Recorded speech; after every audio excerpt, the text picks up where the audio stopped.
और अब खबरें तफसील से। तेलंगाना के वज़ीर दाखिला मोहम्मद महमूद अली ने अपने दफ्तर इलाका लकड़ी का पुल पर आला सतही जायजा इजलास मुनक़िद किया।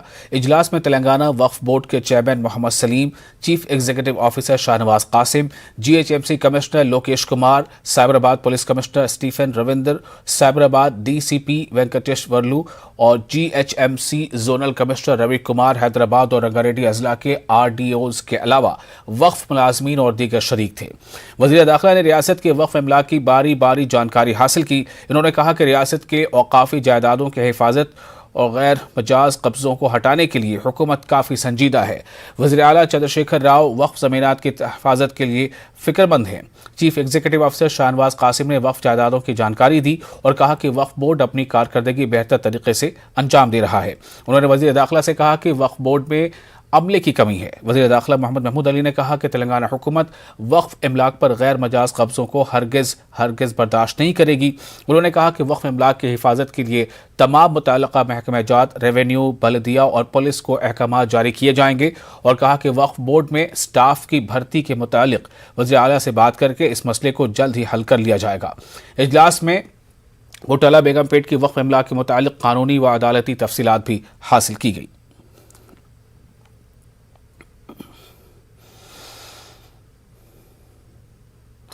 तेलंगाना के वजीर इंफॉर्मेशन टेक्नोलॉजी के तारक रामा राव ने प्रोफेसर जयशंकर ज़रई यूनिवर्सिटी के कैंपस में एग्री इनोवेशन हब का इफ्तिताह किया। इन्होंने इस हब के सिलसिले में लगाई गई नुमाइश में मसनूआत का मुआयना किया। यह हब 9 करोड़ रुपए की लागत से नाबार्ड की मदद से तामीर किया गया है। एग्री हब में 14 स्टार्टअप कंपनियां हैं। ज़रई शोबे में जिद्दत, तर्ज और कारोबारी सलाहियत को फ़रोग देने के लिए यह हब कायम किया गया था। एग्री हब 10,000 मुरब्बा फीट के रकबे पर तामीर किया गया था। रोबोटिक तरीक़ेकार और फसलों की कीड़ों के ड्रोन की निशानदेही पर मालूमात यहाँ पर दस्तियाब करवाई गई हैं। मयारी बीज, पौधों के लिए खाद, कीड़े मार अद्वियात, फसल की पैदावार वगैरह की तफसीलात यहाँ दस्तियाब हैं। इस मौके पर नाबार्ड के चेयरमैन गोविंद राजू, वज़रा सबिता इंदर रेड्डी और निरंजन रेड्डी, MLA प्रकाश गौड़, मंची रेड्डी, किशन रेड्डी और सुधीर रेड्डी भी मौजूद थे। गोडाउन्स स्टोरेज తెలంగాణ వచ్చినాడు కేవలం 4 లక్షల మెట్రిక్ టన్నుల సామర్థ్యం మాత్రమే ఉండేది గోడౌన్ కెపాసిటీ. కానీ నబార్డ్ సహకారంతో 4 లక్షల నుంచి ఇప్పటికే దాదాపు 26 లక్షల టన్నులకి మన స్టోరేజ్ కెపాసిటీ 6 రెట్లు పెరిగింది. ఇవాళ పేపర్లో మీరు చూసింటారు, అది కూడా సరిపోవడం లేదని చెప్పి మరి దాన్ని కూడా రెట్టింపు చేయాలనే నిర్ణయాన్ని గౌరవ వ్యవసాయ శాఖ మంత్రి గారు, గౌరవనీయులు ముఖ్యమంత్రి గారు తీసుకున్నారు. బహుశా అది కూడా తొందరలోనే ప్రారంభమవుతుందని నేను అనుకుంటా ఉన్నాను. తెలంగాణలో ప్రస్తుతం ఒక 4 రకాల విప్లవాలు మన కళ్ళ ముందే ఆవిష్కారం కాబోతా ఉన్నాయి, అవుతున్నాయి. First one I'll talk about is the second green revolution that sweeping the landscape of Telangana. ఇందాక నేను చెప్పినట్టు అది రైస్ కావచ్చు, ప్యాడీ కావచ్చు, ఇంకా ఇతర వ్యవసాయంలో ఇతర క్రాప్స్ కావచ్చు, విస్తారంగా తెలంగాణలో ఈరోజు దిగుబడి పెరుగుతూ ఉన్నది. The second green revolution is sweeping through the entire landscape of Telangana. రెండవది బ్లూ రెవల్యూషన్, మత్స్య సంపద. ఒకప్పుడు మనం చూసేది ఎక్కడో గోదావరి నదిలో ఇంత పెద్ద చేప దొరికింది, అంత పెద్ద చేప దొరికిందని. So these are the achievements of Telangana in the last 6-7 years. ఇదంతా ఎందుకు చెప్తా ఉన్నానంటే, ఇప్పుడు I think the time has come. Production బాగా పెరిగింది, కానీ ప్రొడక్టివిటీ, ప్రాఫిటబిలిటీ పెరగాలి అంటే ఏం జరగాలి? అక్కడే ఈ యాగ్ హబ్ అనేది అక్కడే మీకు పనికొస్తుంది. ఆ యాగ్ హబ్ అనేది అక్కడే మనకి రైతులకు బాగా మేలు చేసే. I don't think there is a better innovator than farmer. వారికి తెలిసినంతగా మనకు తెలియదు. ఇది నేను అనుభవపూర్వకంగా చెప్తున్నాను. ఎందుకంటే భారత ప్రభుత్వం కూడా ఈరోజు ఒక ఎఫర్ట్ పెడతా ఉంది, కానీ వాళ్ళు మొత్తం పెట్టుకున్న టార్గెటే 8 లక్షలు అనుకుంటాను. మన రాష్ట్రంలో మాత్రం మనం పెట్టుకున్న టార్గెట్ 20 లక్షల ఎకరాల్లో ఆయిల్ పామ్ పండించాలి.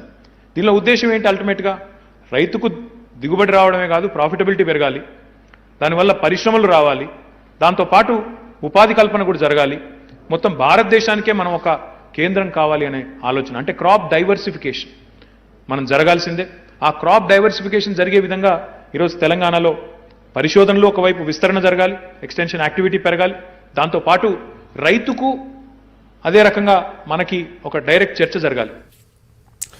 हुजूराबाद असेंबली ज़िमनी इंतखाबात पर कांग्रेस लीडरों का गांधी भवन में जायजा इजलास मुनक्किद किया गया। इस इजलास में तेलंगाना कांग्रेस उमूर के इंचार्ज मनिकम टैगोर, तेलंगाना कांग्रेस कमेटी के सदर ए रेवंत रेड्डी, मोहम्मद अजहरुद्दीन, मोहम्मद अली शब्बीर, मधु याष्की, भट्टी विक्रमार्का, दामोदर राय नरसिम्हा, उत्तम कुमार रेड्डी, डी श्रवण और दीगर मौजूद थे। इजलास में आने वाले इलेक्शन की तैयारियों का जायजा लिया गया।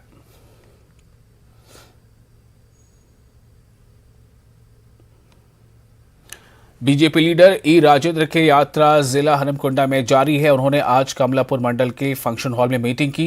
कांग्रेस टीआरएस के कई लीडरों ने बीजेपी में शमूलियत इख्तियार की। ई राजेंद्र ने टीआरएस हुकूमत को तनकीद का निशाना बनाया। उन्होंने कहा कि बीजेपी तेलंगाना को सुनहरे तेलंगाना में तब्दील करेगी। उन्होंने अवाम को बीजेपी को मुस्तहकम करने पर जोर दिया और कहा कि बीजेपी की क़यादत में मुल्क तरक्की कर रहा है और इसलिए दीगर पार्टियों के लोग बीजेपी में शामिल हो रहे हैं।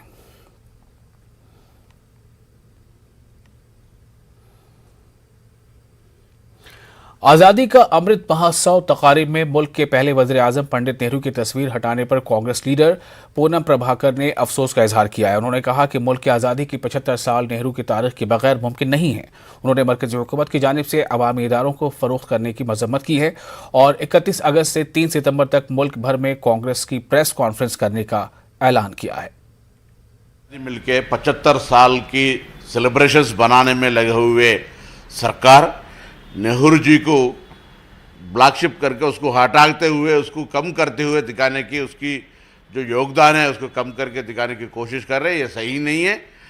देश की जब इतिहास में 75 साल की सेलिब्रेशन है, विदाउट नेहरू नहीं हो सकता है, मगर नेहरू जी का बात नहीं निकालते हुए आप करने का जो इच्छा है, आने वाला पीढ़ी आपका भी ऐसे ही करेगा। इसीलिए कभी भी हिस्ट्री को मत बोलो, हिस्ट्री को आप ऐसा कभी भी इग्नोर मत करना, ये कांग्रेस पार्टी का डिमांड है। देश में जो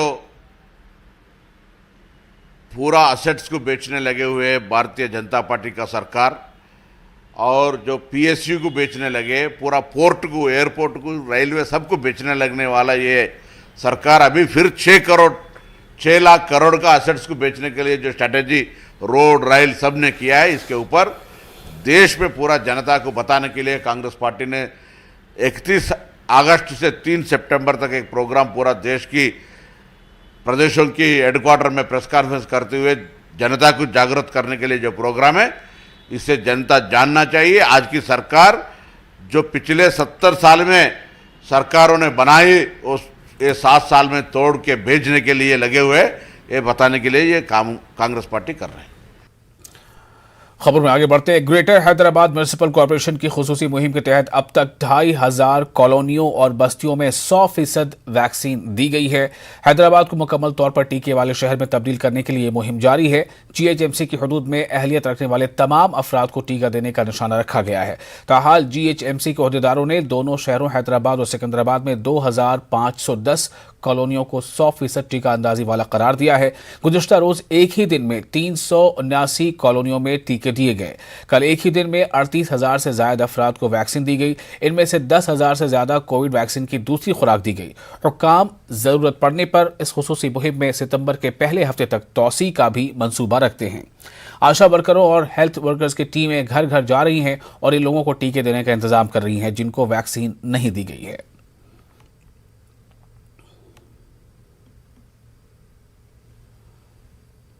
हैदराबाद के मसरूफ तरीन इलाका टैंक बंड पर आवाम की तफरीह के लिए इतवार की शाम ट्रैफिक के बहाव को मुकम्मल तौर पर रोक दिया गया है। हुसैन सागर पर सैकड़ों अफराद खुली फजा में घूम फिर कर एंजॉय करते हैं। उन्होंने ऐसा किया। सैकड़ों अफराद बशमूल ख्वातीन व बच्चे टैंक बंड पर तफरीह करते देखे गए। नौजवान लड़के और लड़कियों टैंक बंद की सड़क पर सेल्फी लेते हुए खुशी का इजहार करती रही और शहर के मुख्तलिफ इलाकों से ताल्लुक़ रखने वाले अफराद टैंक बंड की तवील सड़क पर चहलकदमी करते देखे गए। हैदराबाद पुलिस कमिश्नर हैदराबाद अंजनी कुमार ने इतवार की शाम टैंक बंड पहुंचकर अहदेदारों के साथ ट्रैफिक के इंतजाम का जायजा लिया। टैंक बंड पर हर इतवार को शाम 5 ता रात 10 अवाम की तफरीह के औकात मुकर्रर किए गए हैं। ट्रैफिक का रुख मोड़ दिया गया है। वाज़ेह रहे कि हालिया दिनों टैंक बंड की तज़ीन नौ करके इसकी खूबसूरती में इजाफा भी किया गया है।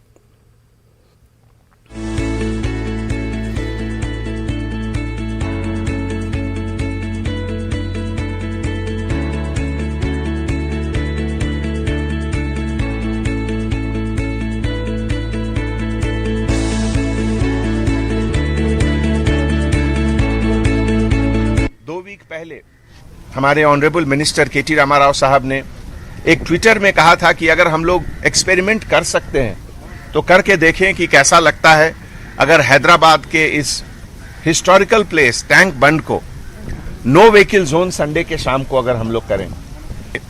और अभी देखने से ऐसा लग रहा है कि ये बिल्कुल एक यूरोप का सिटी है।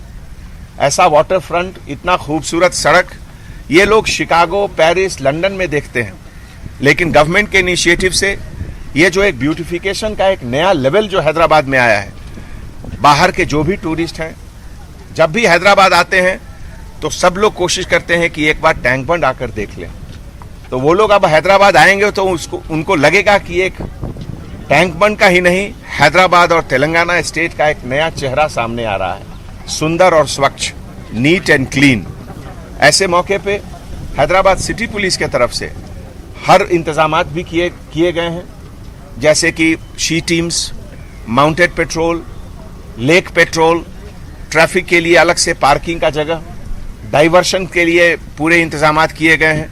तो मैं पूरे हैदराबाद के आवाम को ये दरख्वास्त करता हूँ, रिक्वेस्ट करता हूँ कि आप फैमिली के साथ, फ्रेंड्स के साथ संडे को यहाँ आएँ और यहाँ अपना कुछ ओपन एयर, एक खुला हवा, फ्रेश एयर लेकर इसका आप आनंद लें। Thank you.